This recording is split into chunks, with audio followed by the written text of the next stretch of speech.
Cleveland Clinic, Florida provides individualized treatment plans for excellent outcomes of health problems ranging from the most common to the most complex, even in cases considered untreatable by others. Cleveland Clinic, Florida. Every life deserves world-class care. It's the After the Show podcast, precious. We don't care, we're about to swear on the air. It's the After the Show, so tune in if you dare. KVJ, get risque every single day. It's uncensored. We can say what we want to say. Yeah, hello and welcome to the KVJ After the Show podcast. Welcome to it. It is National Cereal Day today. Michael sent this email. He said, I was watching the show Food That Built America on Hulu. It was originally on the History Channel. And it's got some pretty interesting stories on there. One about cornflakes and how it all got going. Michael says, I learned that C.W. Post, who created Post cereal, stole Kellogg's cornflakes recipe while he was in Kellogg's sanatorium. Dr. Kellogg created it to serve his mentally ill patients and never wanted to make money off of it. So while C.W. Post was recovering from mental illness, he stole the recipe and started Post cereal. Kellogg's little brother was then pissed because his older brother, Dr. Kellogg, refused to commercialize his recipe or go after C.W. Post.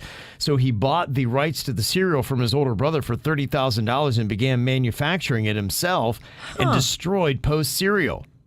I think we talked about this a long time ago. This was in Denny's Random Facts and Weird and Whatever, and I think we brought it in here to KVJ as well. Kellogg had originally designed the cereal, I guess, to stave off the desires for masturbation. Yeah, we definitely talked about this before. You were here for this. It is a bizarre story. Yeah, because I guess the cereal's that bland and boring. Like, if you eat it, just the last thing you want to do is jerk off. I disagree. I'm so bored from this cereal. What's to do? I don't know. Let's jerk off. Let's do something to spice up life. Yeah. Not the right strategy, my man. Let me milk myself. Yeah. You jerk off more when you're bored. So, fun little fact there. Does KVJ like Post or Kellogg's? I'll go with neither. I like the cornflakes if I add enough bags of sugar to it. Yeah. I don't care for the cornflakes. I don't care for the Frosted Flakes. I'm not a flake girl. Frosted Flakes, the Kellogg's, they're great. Those are good. The Frosted ones, they're not my favorite cereal, but they are good. I love cereal. I don't like processed carbs. Well, you're not gonna be a lot of fucking fun to talk to during this segment. I just don't get it with the cereal. Hey, let's have a cereal topic. Fucking processed. And who eats that shit? Yeah. All right. Pass me a drink. Yeah. Well, some of us love cereal. Some of us spend a lot of time in the cereal aisle. I did when I was little, but, I kind of outgrew it. I don't know, man. There's something about eating a shit ton of cereal when you're really hungry. Okay. No, I get it. It's not you don't do it every day. You don't live under that umbrella, but a cereal party is just what the doctor ordered every now and then. Okay. Also pair it with some buttery ass toast. It's just not what I'm trying to do. It's sugary. It's carby. I'm not here for it. No, we get it. You are a stick in the ass. We understand. I'd like to stick you in your ass. Do you put your milk on the cereal or do you put your milk in the bowl first? Anyone that puts it in the bowl first, I don't get their strategy.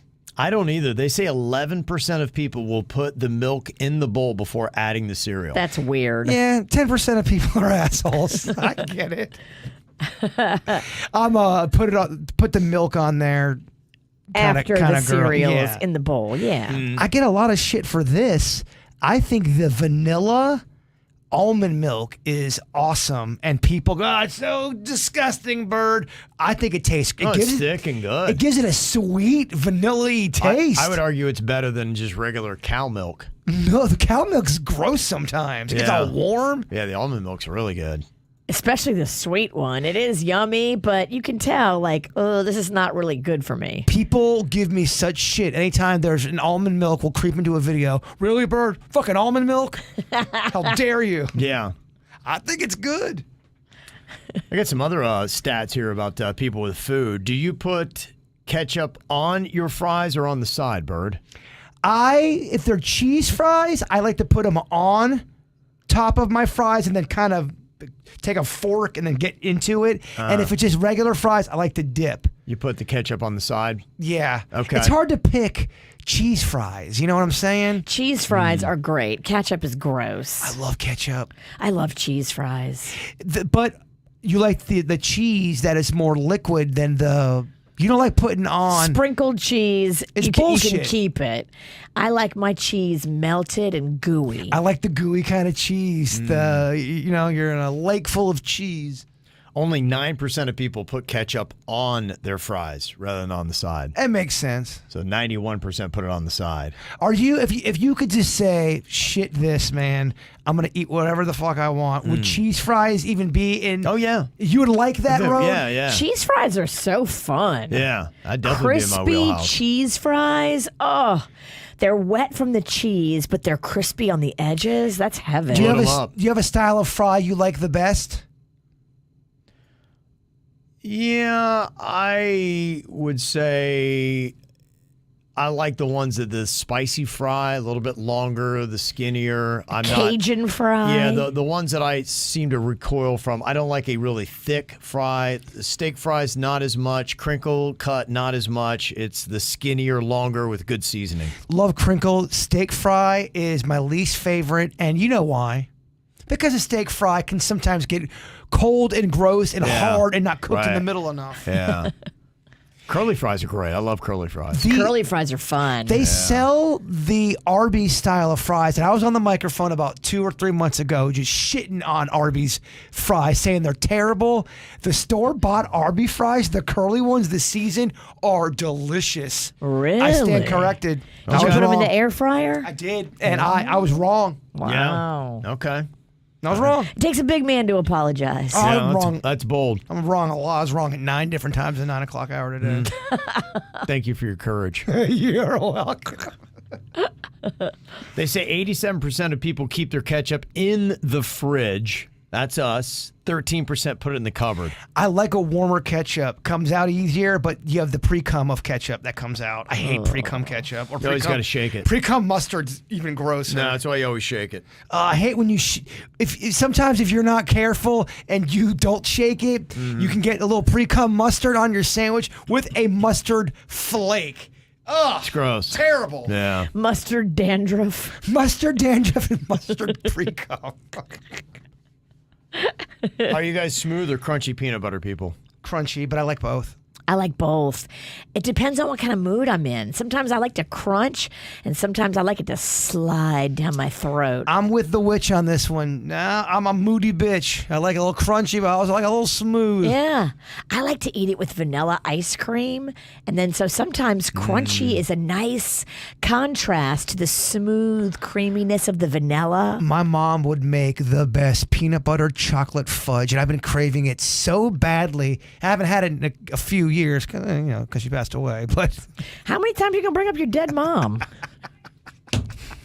that's only twice. But we got another 20 minutes. I can work in a couple more. I'll make you peanut butter fudge if you promise not to bring her up again. No, will you make that and then wear one of her nightgowns? Call it Dead Mom's Fudge. Dead mom's fudge. You think that would sell? I do actually. I think Dead Mom's Think people Fudge. hate- Yes. Yes. Could be a new product, Dead Mom's Fudge. There are morbid fucks out there just like me that would think it's amazing. And you know the product's gonna be on point. Oh yeah. It's gonna taste phenomenal because peanut butter and fudge might be the most perfect combo. kind of hard to fuck that up. Yeah. Peanut butter and fudge. If you fuck that up, you're a moron. It's kind of like a grilled cheese. It takes work to fuck it up. Oh, that'd be so good. So as a- fudge is super easy to make? Is that what you're saying? Well, as an ice cream topping, you put like a chocolate fudge with peanut butter, melt it down, and then pour it on ice cream. Oh, that sounds great. I just say you got two ingredients that are they're winners, and if you know what you're doing, I would just say it's hard to fuck up fudge. I'm sure the process you have to learn that, but once you get that down, putting peanut butter and chocolate should be pretty easy. It is. I made that chocolate bark over the holidays. I've been thinking about your party a lot. That bark she made, that pizza that I never ate. I think about that pizza. And I remember some guy I didn't know was eating the last slice. That motherfucker. You should have speared him. I was too drunk. I shouldn't have been there. I overserved you as soon as you walked in. 60% of people go smooth over crunchy. Fat Kevin care? Kevin would go, Fat Kevin went for the smooth. The reason was my mom always got the crunchy. And one day my next door neighbor, he had the Peter Pan's creamy. And I had that, and oh my gosh, I was just, it just seemed to melt in your mouth and slide right down the pipes. Your mom wouldn't switch it up from crunchy to smooth? Yeah, I don't know why. I don't know why, because maybe she thought it was healthier. I don't know. There was some kind of little hang up on that. It's so funny. You can remember that moment where you ate that peanut butter and it changed your life. And the same thing happened to me when I finally ate a Big Mac as a little kid. I'd only gotten the Happy Meal one and then ate a Big Mac. It changed my world. My next door neighbor had all that kind of stuff. I had massive food envy growing up. I was just so jealous, as a little fat kid. A lot of times you're jealous of other things. I was jealous of the food that he had. And he had the creamy peanut butter. They had cupboards full of Chef Boyardee. Oh my god. The raviolis, SpaghettiOs, all that kind of stuff. My mom would never buy that. All with the gray meatballs. Yeah, but back I was then, jealous though, of that. Gray meatballs were good for you back in the 80s. We thought so. Well, that's what I'm saying, Gray meat is never going to be good for you. I don't think they ever changed either. They said, fuck it, we're going to keep them gray. It's shelf-stable beef that can last for 6 years. But Kevin's right, though. If you had a bunch of that in bulk, that was kind of fancy, man. It was. Yeah. Going to Red Lobster was a fancy, big deal for a lot of people that I knew. We never, ever, I never stepped foot in a Red Lobster. Because it was too fancy. Yeah, it was too expensive. When did it turn? Because everyone agrees back in the day it was fancy, and then all of a sudden, you're going to Red Lobster? It's broke down. I think it depends upon where you are and who you are, because if you go back to my hometown, going to Red Lobster and Olive Garden is still a big deal. You get dressed up for that. That's a big night out. Really? Yeah. Same thing in Kentucky where my dad lives. The Red Lobster, the Olive Garden. If you tell my grandma you're going to those, she's putting on her good dress. It is. That's 5-star. That's after church on Sunday. Yeah. Fancy outfit, fancy meal. I have noticed with Olive Garden, the older generation, we're talking, I would say 75 plus, they take Olive Garden fucking seriously. They do get dressed to the nines. Yeah. They go in groups. You can tell it means something to them. It's a big deal. It warms my heart seeing that. It's special. It is. It feels like it's fancy. It's nice. Still at a good price. It's everything you want. Yeah, when you're in South Florida, they got all these other trendy restaurants. Is that what it is? To me, that's what it is from my perspective. We have too much access to better seafood. Like, if you come to South Florida and you go to Red Lobster, oh, pumpkin, you just don't know better. Well, back in the day, you're right, we didn't have all of those. We didn't have all that shit. True, we didn't. Yeah, it wasn't the same. I could tell when I still go home. Yeah, it's a big deal. That's so funny. Well, what's that one place? Is it Bob Evans? Yeah. Y'all have one of them. Big. My dad took me there when I went home. It was packed every time we drove by at any point during the day. Yeah. You're right. You could tell Bob Evans up where Kevin lives, they took it seriously and respected it. And 80% of the people have biscuits and gravy. That was not that long ago. That was 4 months ago or whenever I went to Ohio. Yeah. I was up there over Christmas with Dad, and he took me to Bob Evans, and I couldn't believe it. We got these 2 massive meals, and it was like $12. I was like, what? What? That's in the same parking lot as that fancy ass Walmart, right? Yeah. Yeah. On that, kind of in that area. Yeah, that was big there. I know Logan. You can't do Logan in a day, Virginia. Well, they had, I could. The Queen Eye, we always, you could actually do Logan in an hour. In fact, you still have 50 minutes to spare. I just love saying you can't do Logan in a day. Yeah, and that's a lie. It's a bold-faced lie. It is definitely a lie. So the Queen Eye, we always get that millionaires bacon that they've got at Twin Peaks. It's kind of the bacon they put, a little whatever maple bacon, brown sugar. Yeah. It's so good. So I saw that they had that on the menu. Well, it was like a Millionaires Club bacon or something like that. I was like, that's pretty good. And it's like, oh, yeah, I'll get it. They just had a plate of bacon, and they just took over a shit ton of syrup and just poured it on top of it. And it was so gross. I was like, Dad, I'm sorry, man. I can't do this. That's how people who love to eat, that's how they eat their bacon. Oh, it's so gross. It was like a bacon soup. and syrup. That's a popular thing. People love the syrup in the bacon. Yeah. Some people do that with pancakes or waffles. They'll take them bacon chunks and mix it in the batter. I don't hate bacon in my waffle or pancake. I like the idea of putting chunks of what you like in that batter and just cooking that bitch. I like making a pancake taco and make the pancake like the taco shell and then load it up with cheese and egg and sausage. Make that thing real wet. I like the concept, hate your ingredients, but I love the concept. Got some other emails here. Eric and Sebastian said, I'm calling out Soups. Suits is wrong. The proper pronunciation of Coco K is not key. The RCCL slogan is enjoy a perfect day at Coco K. Oh. Damn. Here he's already in here. He's I got hate his to suit make on. Eric look bad. Yeah. But Suits, bring it. so here Bring is it. a press release on RoyalCaribbean.com announcing Yeah. Perfect Day. Yeah. And I'm going to show this to the camera, highlighted on the bottom of the first page. Took me 10 seconds to find that. It is pronounced Coco-Key. Yeah. Oh. RoyalCaribbean.com. You know what? Suits is going ahead and just tell him to go fuck himself. Go fuck yourself. Yeah, you just mic dropped his head. that. I could Look, tell. I only Suits- Yeah. I know this for certain because I've been corrected 15 times on cruise ships calling it Coco K. Yeah. It's Right. key. Okay. So, yeah, don't fight. yeah. This is Suits' wheelhouse, This is the man. one That thing is I know. one thing. Don't challenge Don't this play. man on anything cruise ship. Look, I love Dickie Kevin, but Dickie Suits is fun. I'm Hey, so half fired. I get defensive when I know that I'm right about something, and that Good. says Coco Key on that. You defend RoyalCaribbean.com. Swing that dick, Suits. Swing it. Let's see that thing. Put it on the table. All right, I think I'm good there. Hit Kevin with it. Yeah. Bam. Don't you hate that though? People call you out. Kevin will get it, and the person calling you out is so fucking wrong. Yeah. Yeah. They'll do that. And then they'll call you dumbass to double down. That's the Yeah. one thing And- that gets me so annoyed more than anything is when I know I'm right and somebody calls me out. I'm like, if you just Google it, it's right there. You gotta Yeah. ignore it. But if you don't ignore it, that means you didn't get any sleep the night before. Nah, just swing your dick. Don't ignore it. Stand right. up for yourself. Fuck it. All caps. Dana sent this in. It was a passive-aggressive call-em-out. And the Loxahatchee Acreage Facebook group they got Uh-oh. flooded with opinions on the new Lewis Prime Grill. This is the new restaurant on Indiantown Road.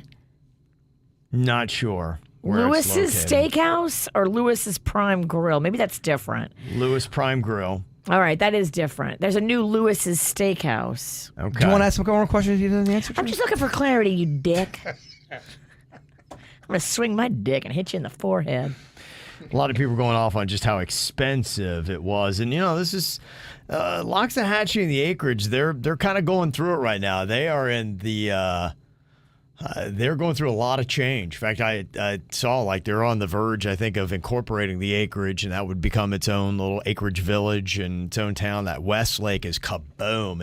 It's taken off out there. And there's reports of bears out there. Yeah. Remember that? Yeah, absolutely. Yeah. What is he talking about? Oh, you were probably reading some bullshit on TMZ. I love TMZ. I know. Me and Kevin are here talking about bears taking over the Acreage. I was actually talking about a restaurant, but Nothing to do with bears. no, not Just at say all. he said they're going through a lot, and I think, I don't know, being taken over by bears is a lot to deal with, even though it's only one bear. You take over Kevin's bit like a bear. Oh, you got a lot of nerve. Rawr, Kevin, I'm going to destroy whatever you're saying. A lot of nerve. So apparently people were going off on the Acreage Speaks is the Facebook page. I love community fighting. There's nothing better. And the restaurant updated the drink specials because of how much people were bitching about how their prices were. So they did a drink called Acreage Speaks, and it says it's a strong-minded whiskey, sour citrus, bitter feelings. And that apparently is dedicated to the locals there. Damn. Yeah, and people seem to love it. So they love the attitude they gave. Okay. The level of petty, passive-aggressive makes me want to go immediately. Sassy works sometimes. Yeah, it does. Petty is celebrated on places like TikTok. A lot of those school board things where people go in those meetings, there's a lot of that fighting shit. It's very entertaining to watch. I love watching any kind of a school board fight or any kind of, you have a council and they don't know what to do. I'm not talking about the ones where people go up there and try to be funny. When they're really up there to say some shit, it's very entertaining. Oh, yeah. Yeah, no, it's always amusing. In fact, tomorrow... we've played them many a times. You know, Chad and JT are those two surfer stoner dudes that always go in front of the city council meetings. They kind of, made a whole bit out of it. They parlayed it into a Netflix show, believe it or not. They are going to be at the Palm Beach Improv tomorrow night. Oh, that's cool. I don't know what their comedy would be like, but, they kind of got an act as... Okay. Yeah, they parlayed it. I watched one episode of their Netflix show, and it's amusing. I need to watch a little bit more of it. Yeah. So they're out there doing the work. Yeah, no doubt about it.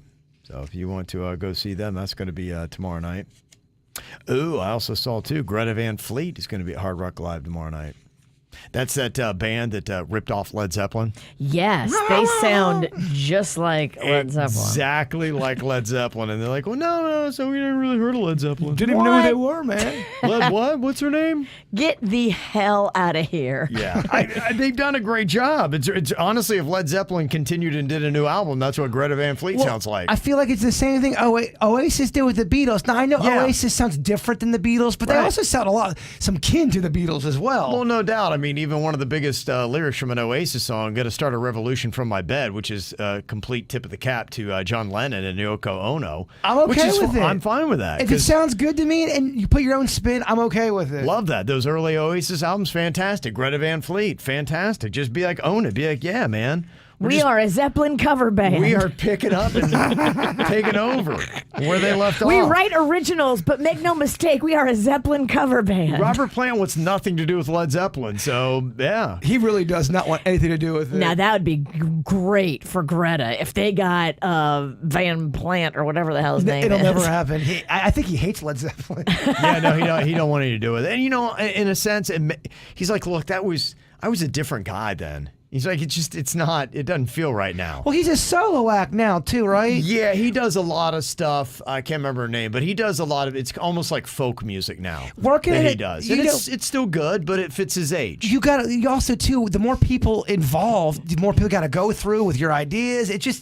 He's already been to the puppet show and seen the string. He probably just said, you know what, I want to do it on my own now. It's probably like F a band. He probably is. I just want to be one guy who does what he wants. Well, even if you hear about bands having drama, you'll never really hear about all of the drama that happened because you weren't there. It's way more drama than you know. Way more drama. Their songs Think about the snack pack. Well, a lot of their songs had to do with like Lord of the Rings kind of stuff and Dungeons and Dragons and Mordor and all that kind. He's like, I'm not in it. Like, I was into that when I was 15. When I was doing drugs and I was a teenager. Right? Yeah. It's just weird for me to sing about that now. I'm just not there. We got Steven in New Jersey that needs an excuse. He said, my sister is getting married and I was put in the wedding party. The groom and other groomsmen are planning the bachelor party, which was first going to be a local overnight trip, but now it's turned into a trip halfway across the country for 5 days and 4 nights. Whoa. I'm excited to be in the wedding, don't get me wrong, and a quick overnight trip would have been perfect, but I don't know anyone in the wedding party aside from the groom, so I'd feel pretty uncomfortable sharing a small house with them as kind of a third wheel with the groom and all of his close friends. I'm also a completely different personality type than they are. We're all from New Jersey, and they're all the typical loud, outgoing Italian Guido type.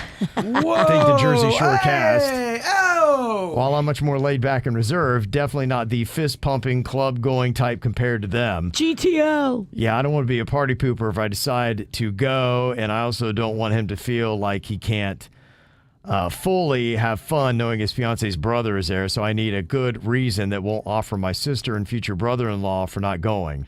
You need to blame this on work. Yeah. You need to come up with something at work that you have to do that you can't get out of, that you cannot be gone. That's a lot of days, especially with guys that you don't click with. Mm-hmm. The other thing, too, is nowadays a destination wedding is so expensive. Right. Who the fuck can afford to go across across the country for a wedding. Also, people who throw destination weddings are assholes. It's a bachelor party. Whatever, you know what I mean. Well, I think the way it is that you just can't get butthurt if... Right. If you throw it and it costs them thousands to participate, don't be surprised when only 30% of the people show up. You should have zero guilt, or you should throw zero guilt at your friends who don't go on anything where you have to travel and spend a lot of money.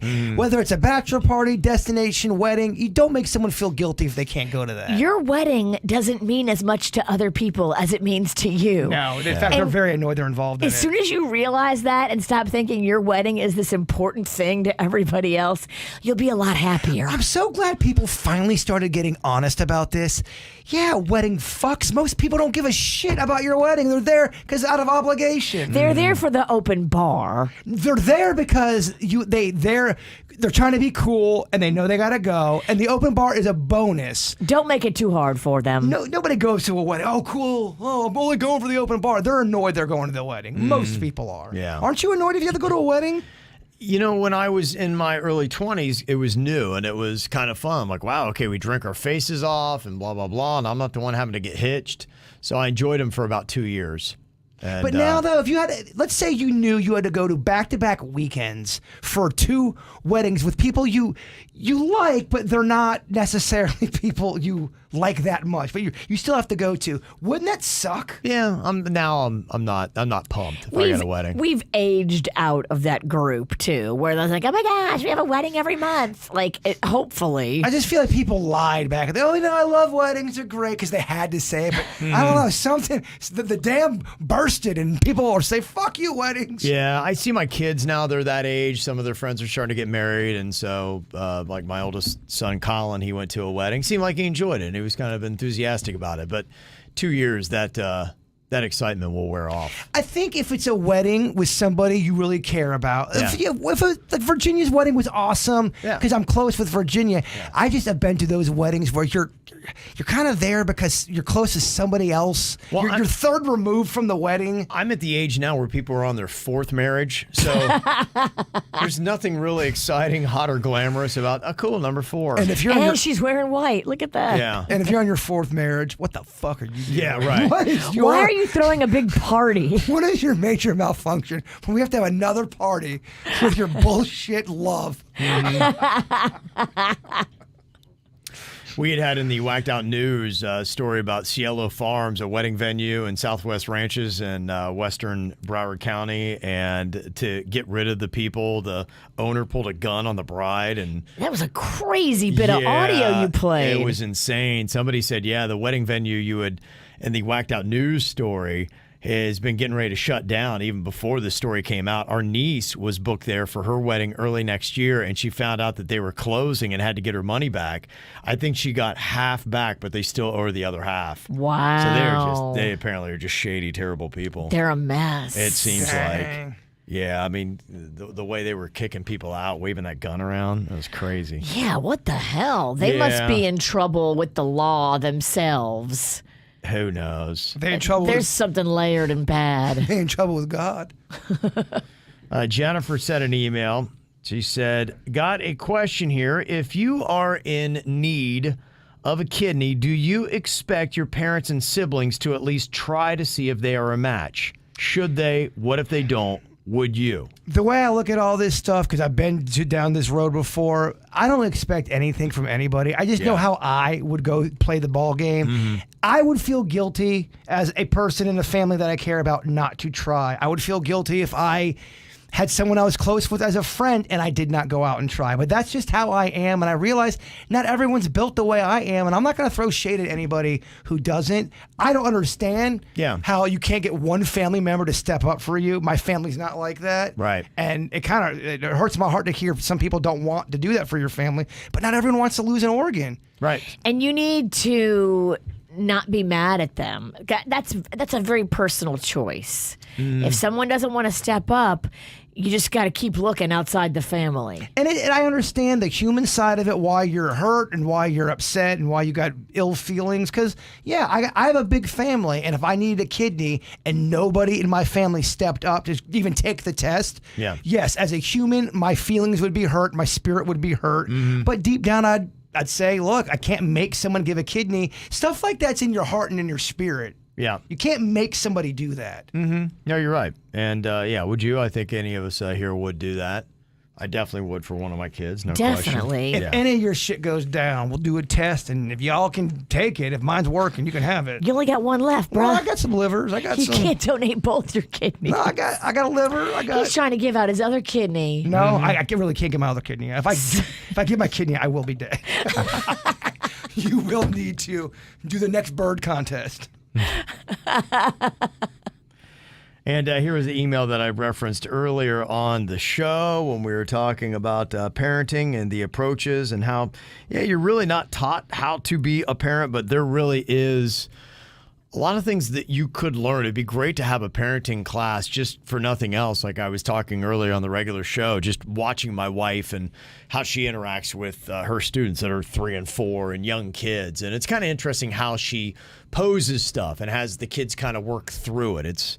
There's not yelling, there's not spanking, there's not just straight timeouts and all that kind of stuff. It's a lot of using our words and having the kids and redirecting them and having them kind of burn through their emotions, because sometimes when a kid is in the middle of it, man, that's not the time to talk to them. Yeah, they're melting down. Yeah, let them go and work through it, and then there's a time here in a minute where you can talk to them.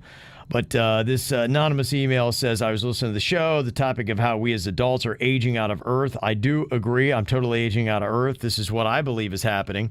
The parents of the 40s, 50s, and 60s were raised through very difficult times. Parents were harsh and disciplining, and sometimes the patriarch was struggling to provide for their families. Now, we as children of the 70s, 80s, and 90s vowed that when we became parents, we would not raise our children to be as deprived and cheerless as they were, and thus the decline of our society begins. Every generation thereafter swears that they're going to raise their children softer and kinder than their parents before them.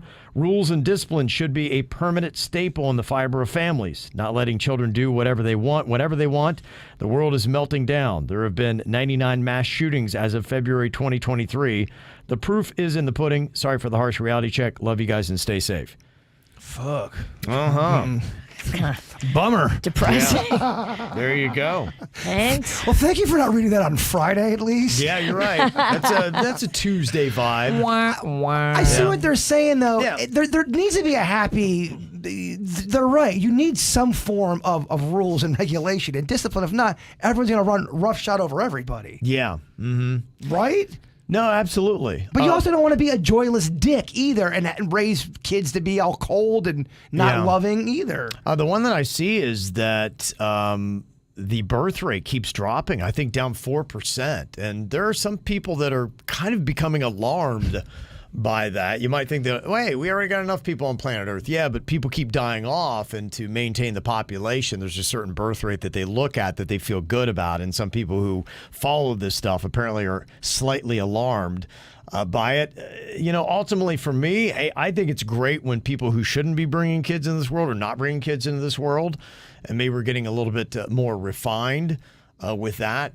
But there are some people, and I'm not really sure exactly why, but they are alarmed by the drop in the birth rate. And there's people on social media that have done little videos to explain why they think, that's going on. And of course, it turns into a big fucking social fight on social media. It talks about a lot of issues going on and why people don't want to have kids and bring them into the world and what the marriage is like in the modern day time and how it's changed. I think everybody used to have kids back in the day, and now people just are smarter and they realize I don't have to get married and have 2 kids. Like, I can do whatever I want. And if you want to get married and have 2 kids, do it. But there's other options. That's not the only path. Well, when I was little, the whole thing of get married, have kids, get that strong career, that was such a big. It was, even as a little kid, it was beaten into my head. And something did start to change in society where marriage started to not be as popular, and people were starting to say, fuck this is insane, because you realize a lot of people married each other that hated each other, right? And I don't know if you've ever lived in a house where 2 people hate each other while they're raising kids. Awful. It's not the best environment for anybody. I don't understand the alarm, but to me, I feel like we are getting in a better place. I agree. I think if more people thought about it and really waited a little bit and decided to have kids when they felt ready and more mature and more grounded and more like, sow your wild oats. Have some fun when you're young. But I do think parents still need to raise their kids. And in my personal opinion, I know I don't have kids, and I'm sure Kevin's going to get a billion emails about this. I think too many parents throw the fucking computer and phone at their kid, and they're raised by technology. I see it all the time. Yeah. So to me, hey, look, if you don't want to put in the time and effort to do it, I think it's good. The only downside that I can see is that if you have a large surplus of an older population and you're not replenishing the younger population, at some point, a lot of older adults need care. And if there's no one to take care of them, then what do? I guess you just put them in a room and let them shit all over themselves. And I'm going on record right now. When you guys get old as fuck and you can't take care of yourselves, I will be there to help you. But I'll probably be dead. Okay. Thank you. Big help. But if I am around, baby, I want to help out. That's good to know. I'll call out your name when I'm shitting myself, but you won't answer because you're dead. I'll be so pumped to be dead if that's where we're going with this. Jay Bird, I just shit myself. Yeah. Big, wouldn't that be something? Everybody in our personal life dies, but us five stayed. For some reason, we all. We're going to wing it. There's got to be an age where you say, fuck it, no more prep. Kevin, the life at that point should be just wing it and nap. Wing it, baby. That's it. Yeah, wing it and don't sting expect it. much. Don't expect much. Jay Bellamy sent in a photo. Want to show Bird his new Bigfoot shirt that he got. And it's Bigfoot carrying a surfboard. Nice little sunshine in the background. I love it, and I have it. Okay. Oh. Yeah. We could be twinsies. You can't hit this man with a new Bigfoot shirt. He's got all the Bigfoot shirts. I wasn't trying to take away his shine. I was actually trying to build a bridge there. Fuck that guy. You already have that shirt. Not fuck that guy. The guy's nice. Don't be a dick to the nice people. I'm just kidding. Be a dick to the dicks. There's plenty of them, too. I'm just kidding. I know you are. Love to see your new Bigfoot shirts. Yes, always. Send them to us. Oh, Virginia feels bad now. I do feel God, bad. I was so happy in that picture. He was lovely. Shitting all over his Bigfoot shirt. It's a great shirt. All right, mail at kvjshow.com. Y'all have a great day. We'll see you back here tomorrow. Goodbye. Cleveland Clinic, Florida provides individualized treatment plans for excellent outcomes of health problems ranging from the most common to the most complex, even in cases considered untreatable by others. Cleveland Clinic, Florida. Every life deserves world-class care.